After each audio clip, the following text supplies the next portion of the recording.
tus brazos para conquistar las promesas que Jesús nos da.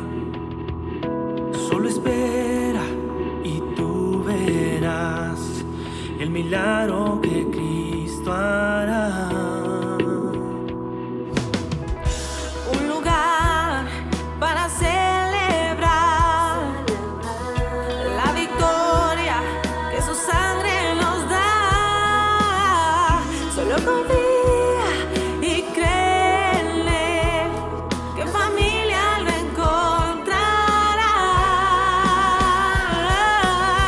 Hay un lugar para todos, de familia de Dios.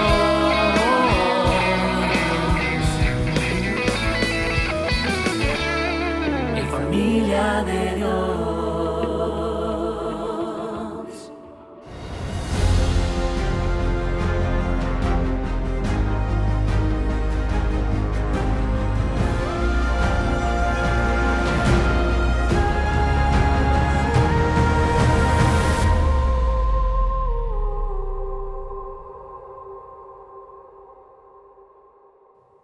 Bienvenidos a la 18ª parte de la segunda temporada de la serie titulada Efesios.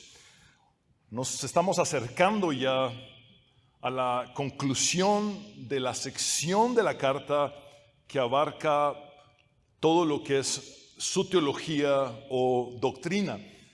Y recordemos que los primeros 3 capítulos de la carta de Pablo a los Efesios son predominantemente teológicos o doctrinales, y que los últimos 3 capítulos son principalmente prácticos.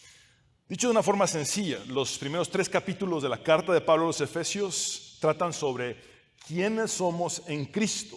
Y para definir esto se necesita teología y doctrina. Y los siguientes o últimos 3 capítulos de la carta de Pablo a los Efesios tratan sobre cómo debemos vivir en Cristo. Entonces, esta vida práctica en Cristo es lo que abordaremos a partir del capítulo 4 y nos encontramos rumbo al desenlace del capítulo 3. En nuestros estudios anteriores vimos que Pablo inicia una oración en el versículo 1 del capítulo 3 de la carta a los Efesios, pero que inmediatamente el apóstol hace una digresión.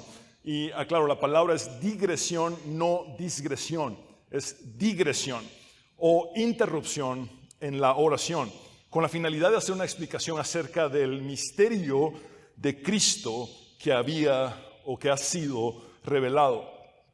Dicha digresión, interrupción o paréntesis en la oración la vemos a lo largo de 12 versículos, exactamente desde el versículo 2 al versículo 13 de este capítulo 3. Y es a partir del versículo 14 que Pablo vuelve a la oración que había iniciado en el versículo 1 y que interrumpe en el versículo 2, haciendo ese intermedio, una explicación en medio de la oración. Entonces ahora retomamos en el versículo 14 lo que es la oración de Pablo que continúa hasta finalizar dicho capítulo 3. El título de este mensaje es una oración por la nueva humanidad, primera parte. Recordemos que hasta aquí Pablo se ha referido a la iglesia como la obra maestra de Dios, como la nueva creación en Cristo y también como la nueva humanidad. Pablo aquí ora por esta nueva humanidad, es decir, ora por esta iglesia.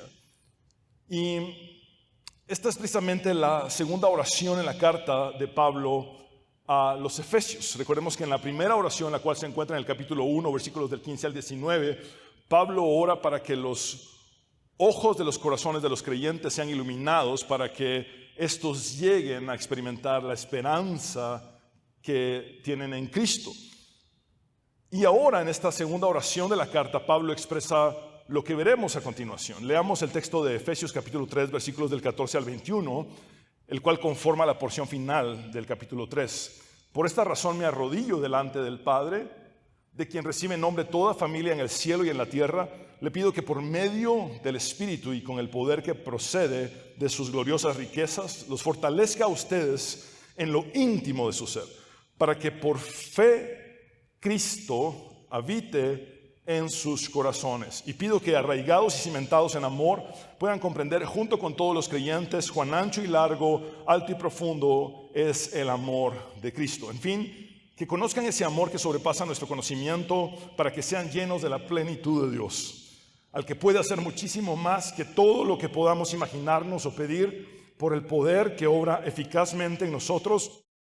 A Él sea la gloria en la iglesia y en Cristo Jesús por todas las generaciones, por los siglos de los siglos. Amén. En este amén termina la primera mitad de la carta de Pablo a los Efesios.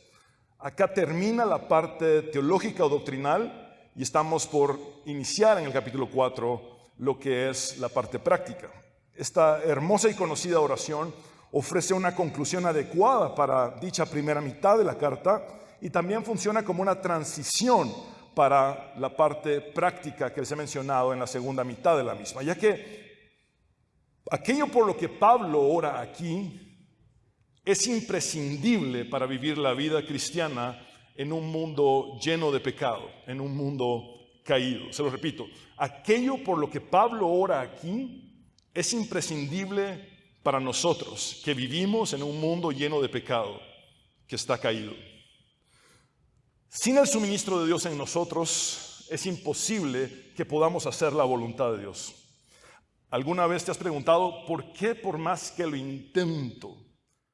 ¿Por qué por más que quiero no logro vivir una vida que agrade plenamente a Dios? ¿Por qué me cuesta tanto hacer la voluntad de Dios? Es probable que tu frustración se deba a que lo has estado intentando en tus propias fuerzas, careciendo de lo único que puede llevarte a hacer la voluntad de Dios. Y me refiero al suministro divino. Sin el poder y la fortaleza de Dios en nosotros, sin esa fuerza sobrenatural en nuestro interior, sería imposible para nosotros vivir una vida que agrade a Dios o vivir una vida que haga su voluntad.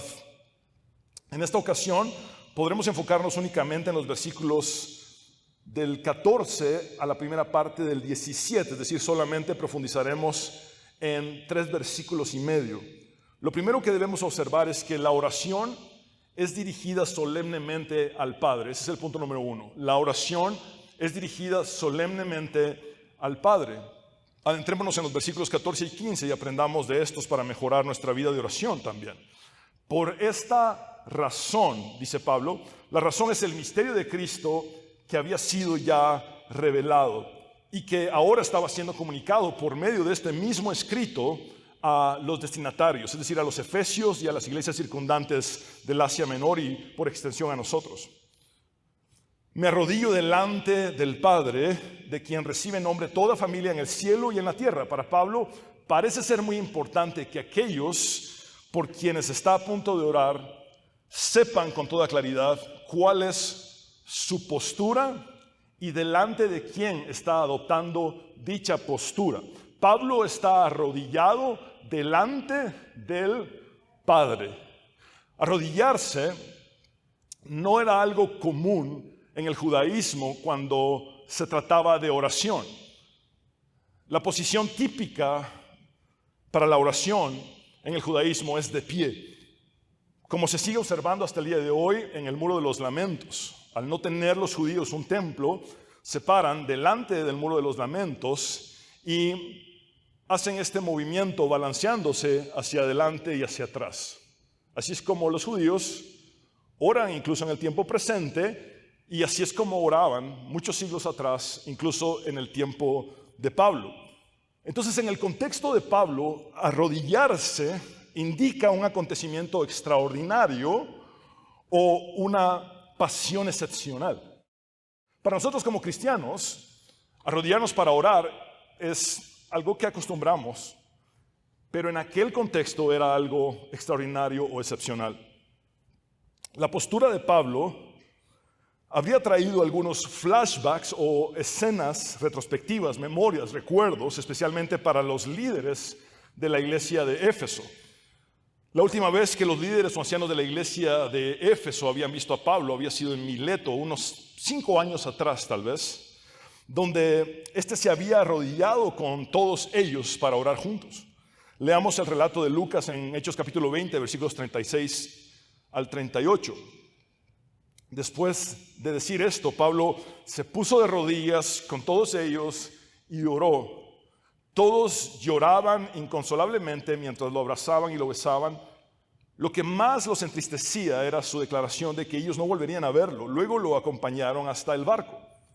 Seguramente, al leer la carta, los destinatarios visualizaron a Pablo de rodillas delante del Padre, y varios de los que estuvieron en Mileto, varios de estos líderes, recordaron aquel intenso momento de quebrantamiento que había marcado sus vidas y también su liderazgo en la iglesia de Éfeso.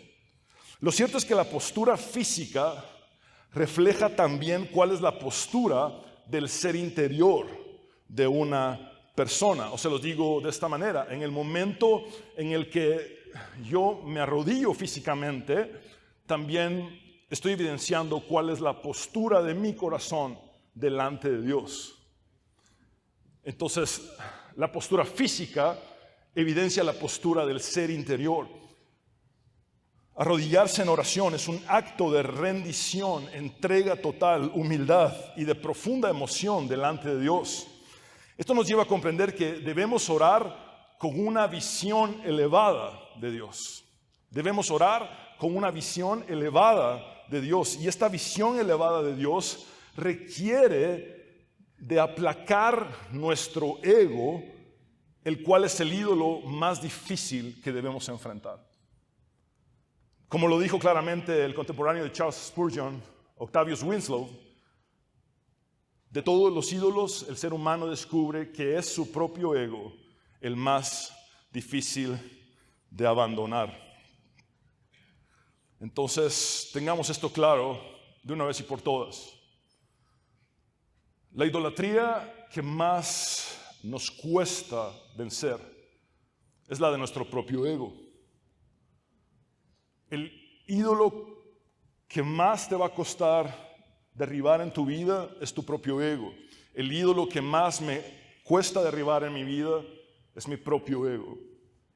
Es por eso que debo vivir negándome a mí mismo, aplacando mi ego para no contaminar este púlpito con mi ego y volverlo en un ambiente idolátrico. Es por eso que debes aplacar tu ego y negarte a ti mismo al cargar la cruz y seguir a Cristo para no hacer un desastre de tu vida.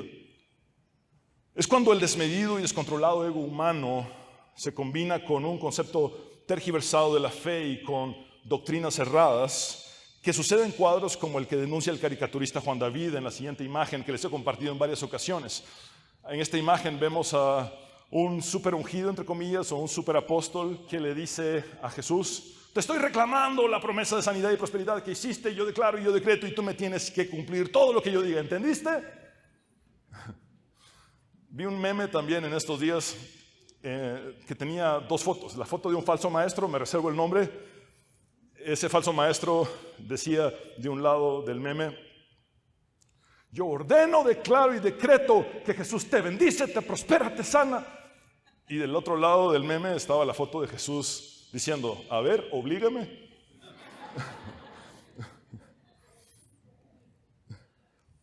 En el Nuevo Testamento tenemos registradas más de 40 oraciones de Pablo.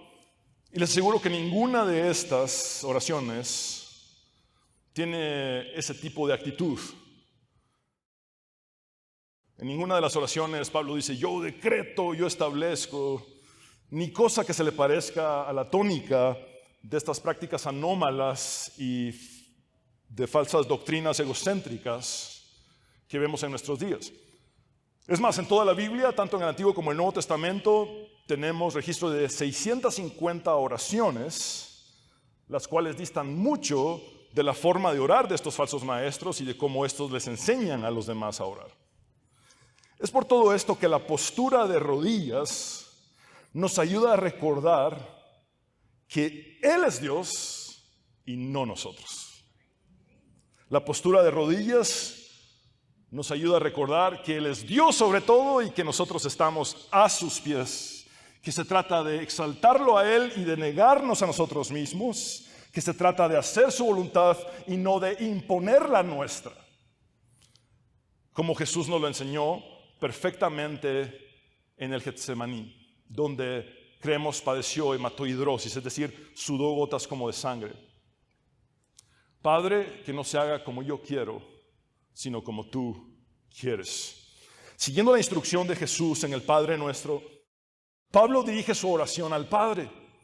Pablo resalta la paternidad de Dios, una paternidad tanto en lo celestial como en lo terrenal. Nuestro Padre es el Padre soberano sobre todo.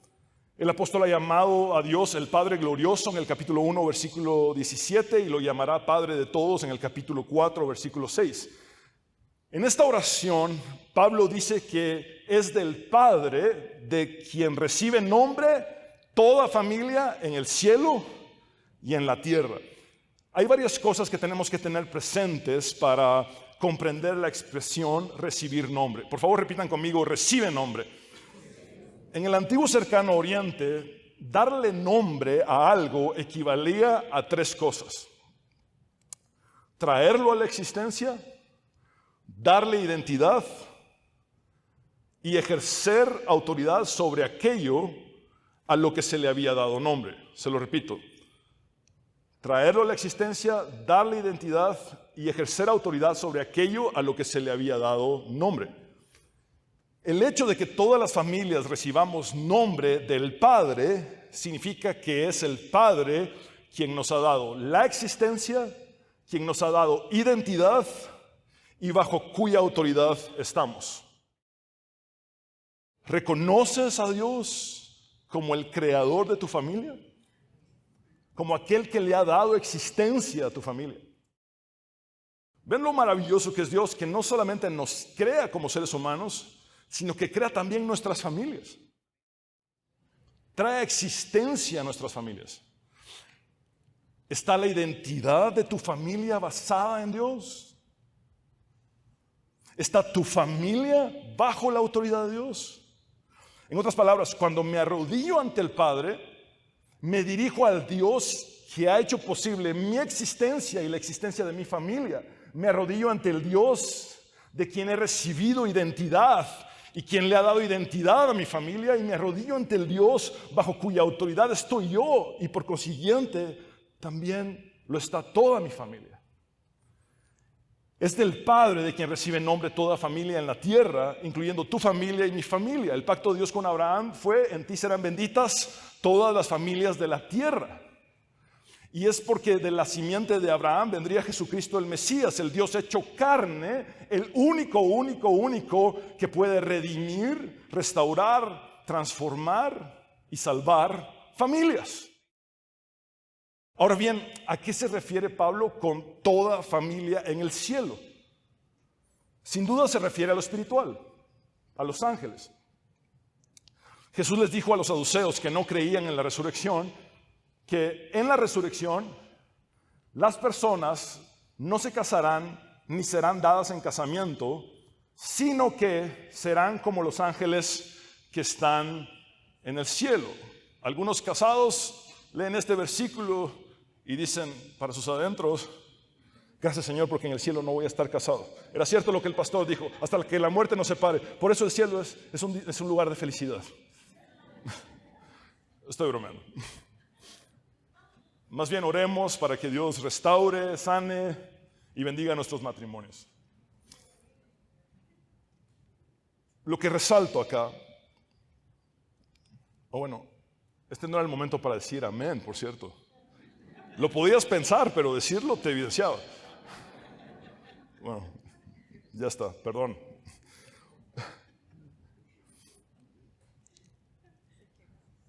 Con esta declaración, Jesús dice que los ángeles en el cielo no se casan ni se dan en casamiento.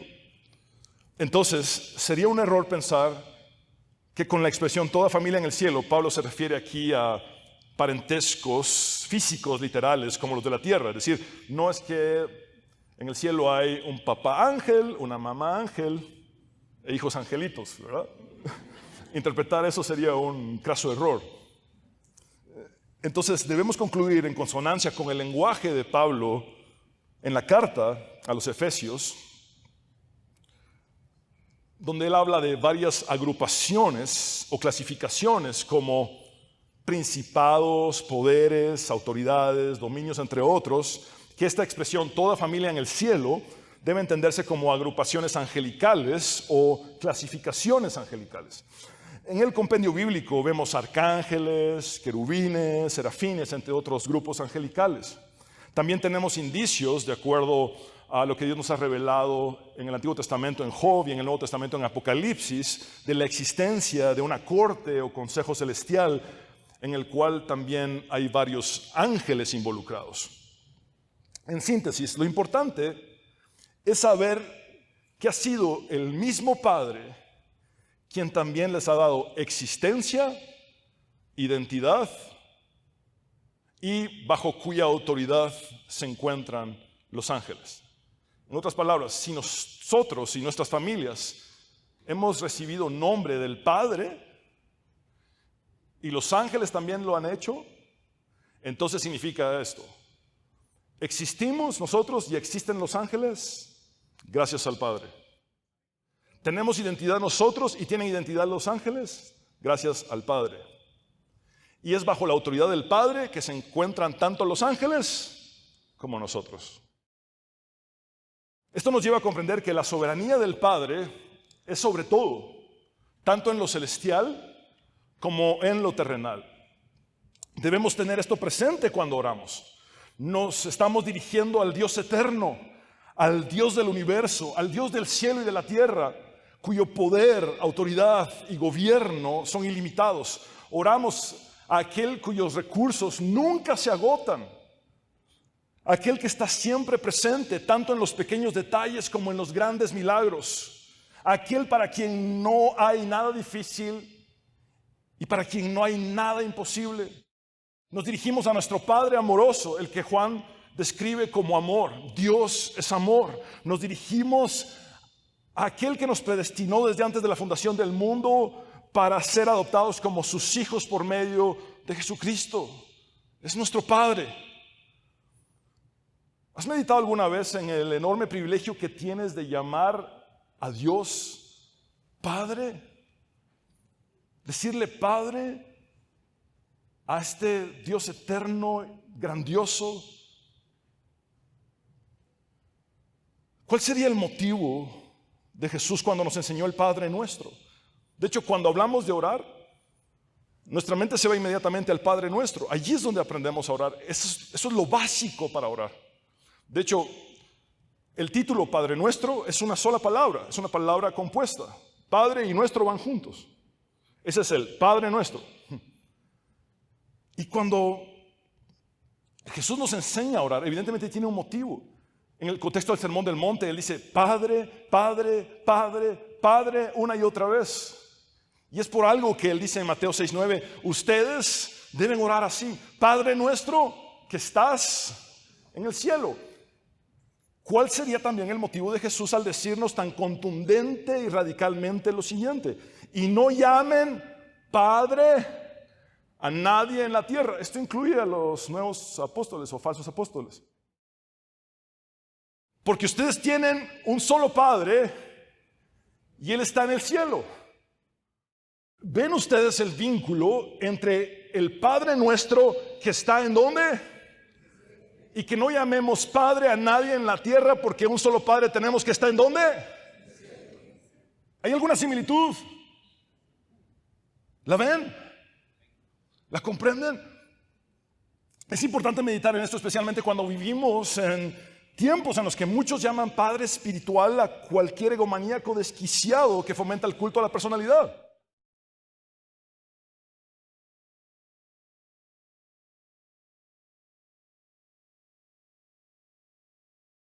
No llamar padre a alguien involucra la expresión nuestro Padre del alma, dicho al unísono por todo un grupo de personas, dirigiéndose a un pecador, como si estuvieran orando a ese líder religioso.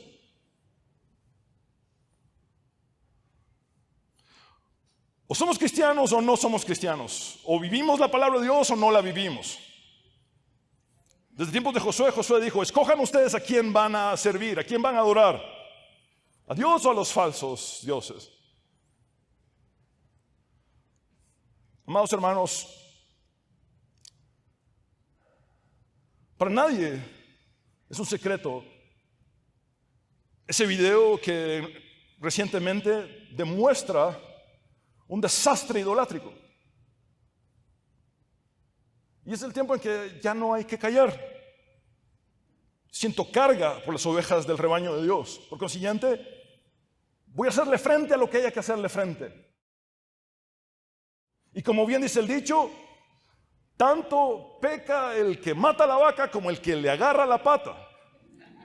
Tanto peca el líder religioso que fomenta la idolatría hacia su persona como aquellos que le rinden idolatría. Lutero dice que el que ve algo que no está de acuerdo con la palabra de Dios y se queda callado es peor que un hereje. Su cobardía lo convierte en alguien que es peor que un hereje. Piensa en todo lo que ha costado que hoy tú y yo, por la infinita misericordia y la inmensa gracia de Dios, podamos llamarle a Él Padre. La sangre derramada de Cristo en la cruz, su sacrificio expiatorio, nos ha llevado a que podamos llamar a Dios Padre. Jesús resucitado le dice a María Magdalena, ve a mis hermanos y diles que subo a mi Dios y a vuestro Dios, pero también le dice, subo a mi Padre, que a partir de ahora es también vuestro Padre. Entonces, costó demasiado que nosotros desde antes de la fundación del mundo fuéramos predestinados y que hubiera todo un plan de salvación para que pudiéramos llegar a llamar Padre a Dios, como para que le demos ese título a cualquier par igual. Medita en todo lo que implica para ti llamar al omnipotente, omnipresente, al omnisciente Padre. Padre. Jesús mismo dice en la cruz, Padre mío. Punto número 2 y final, porque los veo muy serios ya, muy preocupados. Oración por fortaleza. Le pido al Padre que por medio del Espíritu, y noten que Espíritu está con E mayúscula, Espíritu Santo, y con el poder que procede de sus gloriosas riquezas, los fortalezca a ustedes en lo íntimo de su ser, para que por fe Cristo habite en sus corazones. ¿Observan el patrón trinitario aquí? Pablo le pide ¿a quién? Al Padre, que por medio del Espíritu Santo, el Hijo, Cristo, habite en nuestros corazones. El objetivo es que los creyentes seamos fortalecidos en nuestro ser interior, en lo íntimo de nuestro ser. Hay dos elementos aquí que no debemos pasar por alto. El primer elemento es el poder que procede de las gloriosas riquezas de Dios. Así es, oramos al Dios de quien proceden todas las cosas y por quién y para quién son todas las cosas. El poder que hemos recibido de Dios proviene de la fuente inagotable de sus gloriosas riquezas. Como lo dice Romanos capítulo 11, versículo 36, porque todas las cosas proceden de Él y existen por Él y para Él. A Él sea la gloria por siempre. Amén. Entonces el poder que hemos recibido tiene como su fuente a Dios y sus gloriosas riquezas. Y el segundo elemento es que nuestro fortalecimiento es la acción del Espíritu Santo en nosotros, en nuestro ser interior, en lo íntimo de nuestro ser. Ciertamente es en el interior donde más necesitamos poder y fortaleza, porque es desde el ser interior que luchamos contra el pecado. A veces intentamos vencer al pecado de forma externa y simplemente caemos, porque el pecado se vence desde adentro, es desde el ser interior. Es desde el ser interior que nos determinamos a no rendirnos ante las pruebas y los desafíos de la vida. Este es el ser interior que proclamamos con valentía y denuedo el Evangelio de Cristo, aún en medio de la persecución y la oposición. Y este es el ser interior que amamos a las personas como Cristo nos ha amado. Pablo dice en su segunda carta a los Corintios, capítulo 4, versículo 16, por tanto, no nos desanimamos, al contrario, aunque por fuera nos vamos desgastando, por dentro nos vamos renovando día tras día. Nuestros cuerpos físicos pueden estar desgastándose y debilitándose continua e ininterrumpidamente. El tiempo va haciendo estragos en nosotros, pero nuestro ser interior está siendo renovado y fortalecido constantemente por el Espíritu Santo de Dios que mora en nosotros. Esto es relevante ya que vivimos en un mundo que resalta en demasía las apariencias y el exterior de las personas, pero bíblicamente el interior de la persona es mucho más importante y valioso. Las apariencias externas pueden incluir lo físico, también el estatus o las posesiones de alguien. Jesús nos enseñó claramente que el valor de una persona no se determina por los bienes materiales que ésta posea. Recordemos el principio atemporal que hallamos en la instrucción de Dios para el profeta Samuel. Cuando éste es enviado a ungir a David como el nuevo rey de Israel, el Señor le dijo a su profeta: no te dejes impresionar por su apariencia ni por su estatura, pues yo lo he rechazado. La gente se fija en las apariencias, pero yo me fijo en el corazón. Este principio va en la misma línea del texto de sabiduría bíblica de Proverbios 31:30 que habla sobre la mujer virtuosa, y es importante dedicar este espacio exclusivamente a las mujeres porque la corriente de este mundo impone una presión aún mayor sobre ellas cuando se trata de apariencias externas. La sabiduría de Proverbios 31:30 dice: engañoso es el encanto y pasajera la belleza. La mujer que teme al Señor es digna de alabanza. Y el temor del Señor surge desde lo íntimo del ser, desde adentro, desde el interior, desde el ser interior. Pregunto esto tanto para hombres como para mujeres: ¿cómo está tu ser interior? ¿Cuál es el estado o la condición de lo íntimo de tu ser? Esto nos lleva a todos a comprender que necesitamos dejar de dar prioridad a las apariencias externas y enfocarnos primordialmente en la transformación de nuestro ser interior. No vivamos tanto para lo que las personas miran, sino para lo que Dios ve en nosotros. No vivamos para la opinión de los demás, sino para agradar a Dios sobre todas las cosas. Que nuestro combustible de vida no sea el qué dirán, sino lo que Dios dice. Pablo ora para que por la fe Cristo habite en los corazones de los creyentes. El misterio de Cristo involucra el hecho de que Dios ya no habita en templos hechos por manos de seres humanos, sino en nuestro ser interior, en lo íntimo de nuestro ser. Es donde ahora Dios mora. Pero ¿por qué Pablo les diría a aquellos que ya eran creyentes lo que leemos en la primera parte del versículo 17 de nuestro texto base? Para que por fe Cristo habite en sus corazones. Por favor, repitan conmigo: habite. Voy a volver a esa palabra. Algunos de ustedes podrían estar diciendo para sus adentros: pensé que Cristo ya estaba en mi corazón porque soy creyente. Entonces, ¿por qué Pablo oraría para que Cristo habitara por la fe en los corazones de aquellos que ya eran creyentes, que ya eran cristianos? Aunque suene complejo, esto es bien fácil de explicar y de entender. Pablo está hablando de algo mucho más profundo y radical que el hecho de que Cristo mora en nuestros corazones cuando creemos en Él. La palabra griega que Pablo utiliza aquí es katikeo, la cual, más allá de morar o habitar, significa establecerse. Establecerse. Este establecimiento de Cristo tiene que ver con su señorío en nuestros corazones. Una cosa es que Él habite y otra cosa es que Él gobierne nuestro corazón. el sentido es que Cristo no solamente habita, sino que además gobierna. En nuestro corazón, Cristo se convierte en un residente permanente y no en un visitante esporádico ni de corta duración. Cristo se convierte no en un mero inquilino, sino en el dueño del corazón. ¿Ven cómo la teología de Efesios se va hilvanando?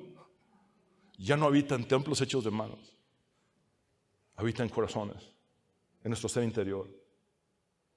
Pero no es un simple visitante,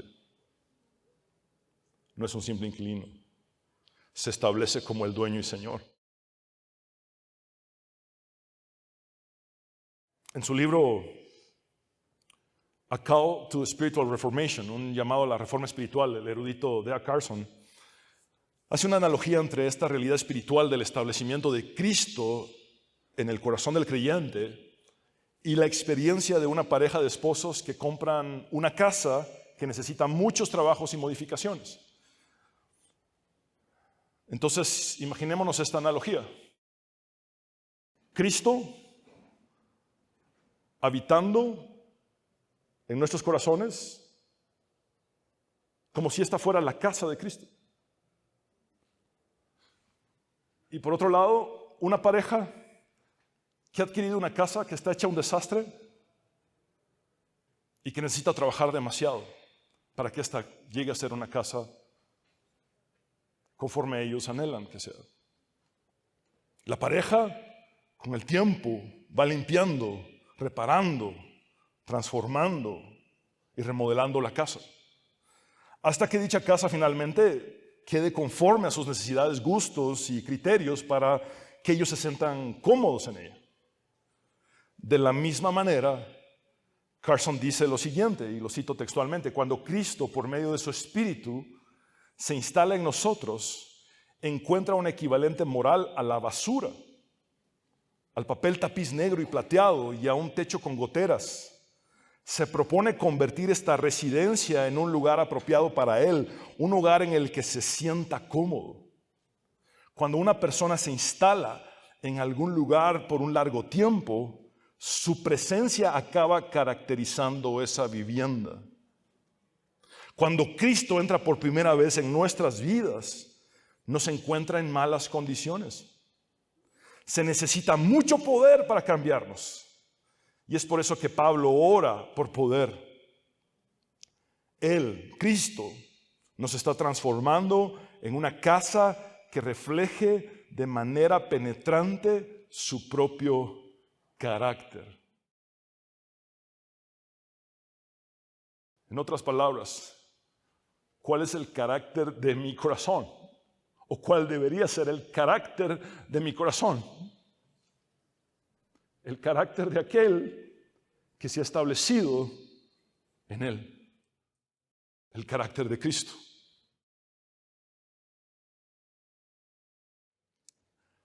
Necesitas que Cristo limpie, repare, transforme y remodele tu corazón. Entonces, por medio de la fe, deja que además de morar en ti porque has creído en Él, se establezca en tu corazón como el dueño y el Señor de este. Personalmente me gusta mucho la idea de que Cristo repare mi corazón. ¿Y a ti qué te parece esa idea? ¿Te gustaría que Cristo repare tu corazón? Todo esto nos lleva a concluir que Cristo se establece en el corazón del cristiano para habitar permanentemente, hacer su obra y reinar allí. El reino de los cielos está siendo establecido en la tierra, pero esta obra en el nuevo pacto es interna. En el nuevo pacto Dios ya no escribe su ley en frías tablas de piedra, sino ¿dónde? En corazones y mentes. La obra en el nuevo pacto es interna. En el antiguo pacto, o en el Antiguo Testamento, el Espíritu Santo venía sobre una persona y luego se iba. En el nuevo pacto, el Espíritu Santo viene y hace morada en nosotros a tal grado que somos el templo del Espíritu. Eso significa que Dios mora en nosotros. Es algo maravilloso entender que el reino de Dios se establece primeramente adentro, en el corazón, donde el Rey de Reyes y Señor de Señores debe gobernar. Y si ese Rey de Reyes y Señor de Señores se establece en este corazón y determina, aquí hay basura y la tengo que sacar, la va a sacar. Y si ese Rey de Reyes y Señor de Señores se establece en este corazón y determina, tengo que hacer varias reparaciones y esas reparaciones pueden ser incómodas, simplemente lo va a reparar. Y si el Rey de Reyes y Señor de Señores determina que este corazón tiene que ser transformado para que Él habite cómodamente en él, lo va a hacer. No permitamos más que las frustraciones de este mundo nos consuman y démonos cuenta de que la plenitud de Dios está disponible para nosotros en sus gloriosas riquezas divinas.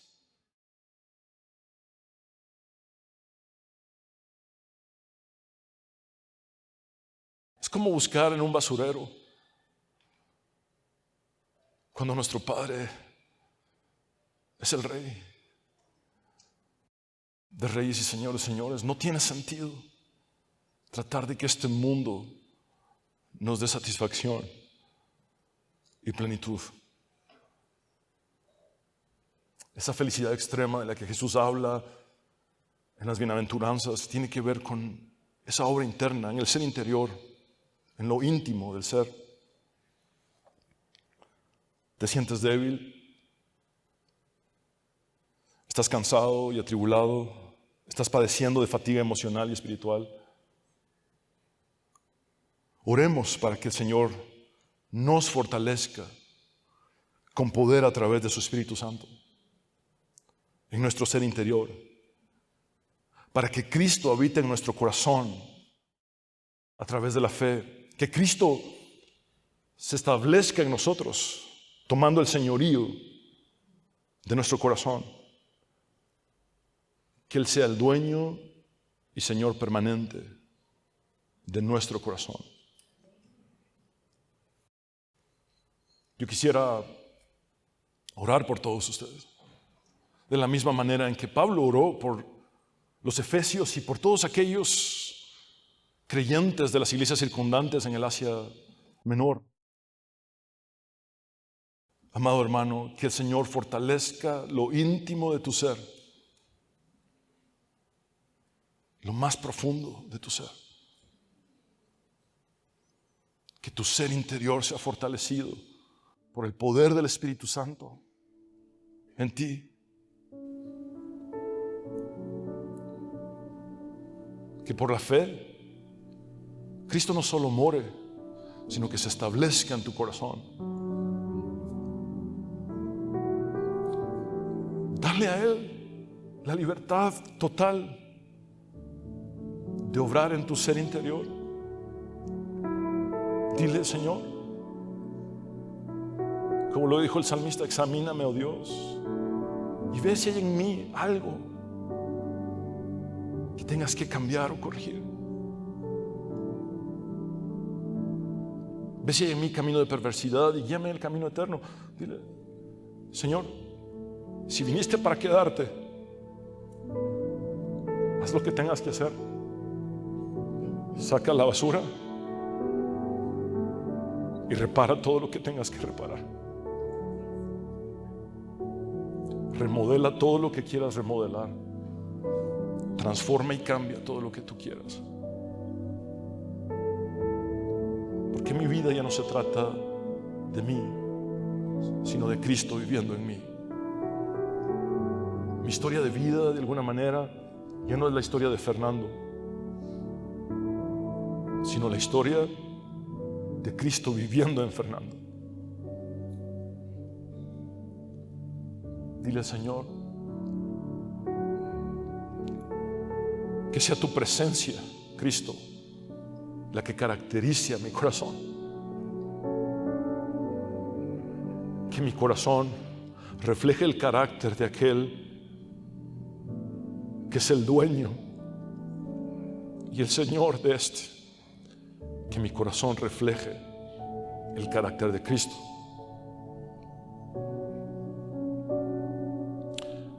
Señor, te damos gracias por hablarnos con tu palabra, que es viva y eficaz y más cortante que toda espada de dos filos. Señor, tu palabra es verdad. ¿A quién iremos si solo tú tienes palabras de vida eterna? Hoy, Señor, recordamos que nuestra visión de ti debe ser elevada por quién eres tú. Estamos muy limitados en nuestra humanidad para llegar a comprender tu grandeza. Por eso necesitamos orar con una visión elevada de ti. Y al hacerlo de rodillas, nos recuerda también cuál debe ser la postura de nuestro ser interior, de nuestro corazón. Nuestro corazón debe estar doblegado, rendido, entregado a ti. Y es estando de rodillas, en esa rendición plena, en humildad, que nos dirigimos al único Padre, al único Padre, que eres tú, Padre nuestro, que estás en los cielos, de quien ha recibido nombre toda familia en el cielo y en la tierra. Te agradezco por crear a mi familia, por hacer que mi familia exista. Te agradezco, Padre, por darle identidad a mi familia. Y te agradezco, Padre, porque mi familia está bajo tu autoridad. Te agradezco por ser soberano del cielo y de la tierra, el Dios amoroso y todopoderoso. Gracias por ser mi Padre y el Padre de mis hermanos. Y es a ti, Padre, que clamamos que con tu Espíritu Santo puedas darnos de ese recurso que jamás se agota, que proviene de tus gloriosas riquezas, el poder, y que el Espíritu Santo obre fortaleza en nosotros, nos lleve a fortalecernos o nos fortalezca. Y Señor, hoy recordamos que tú has prometido darle fuerzas al que no tiene ningunas. Gracias porque el mejor prospecto para recibir tus fuerzas es el que no puede dar un paso más, el que tal vez ya no siquiera se puede levantar de donde está. Gracias, Señor, porque no tener fuerza alguna nos hace los mejores candidatos para recibir tus fuerzas. Obra en lo íntimo de nuestro ser, obra en nuestro ser interior, fortalécenos adentro, Señor. Ayúdanos a no vivir más para las apariencias externas, que vivamos, Señor, para ti, porque tú ves el corazón. Que no nos perdamos entre lo que la gente ve, sino que nos dediquemos a vivir pensando en aquello que tú ves, que es nuestro corazón. Señor, gracias por hablarnos con tu palabra. Y hoy, al igual que Pablo, oro por fortaleza para mis hermanos, Señor. Fortalece lo más profundo de su ser. Renueva sus fuerzas con el poder del Espíritu Santo que mora en ellos. Cristo, establécete en mi corazón. No solo quiero que mores como un invitado esporádico, ni como un inquilino. Lo que quiero realmente es que habites en Él, te establezcas y permanezcas para siempre en mi corazón, siendo el dueño y Señor de mi corazón. Me entrego por completo a ti, Jesús. Quiero hablar contigo, hombre y mujer que necesitas entregar tu vida a Jesús. Haz esta oración de fe conmigo y habla con Él como nunca antes lo has hecho.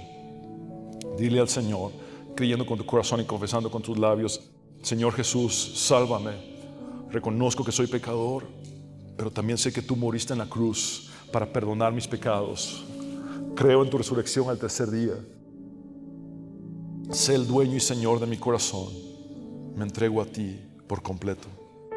Es en tu nombre, Jesús, el único nombre bajo el cielo dado a los seres humanos en el que podemos ser salvos, que hemos orado. Tu nombre, Jesús, nombre sobre todo nombre. Gracias, Padre, Hijo y Espíritu Santo. A ti sea la gloria por los siglos de los siglos. Amén. Abre tus brazos para conquistar las promesas que Jesús nos da. Solo espera y tú verás el milagro que Cristo ha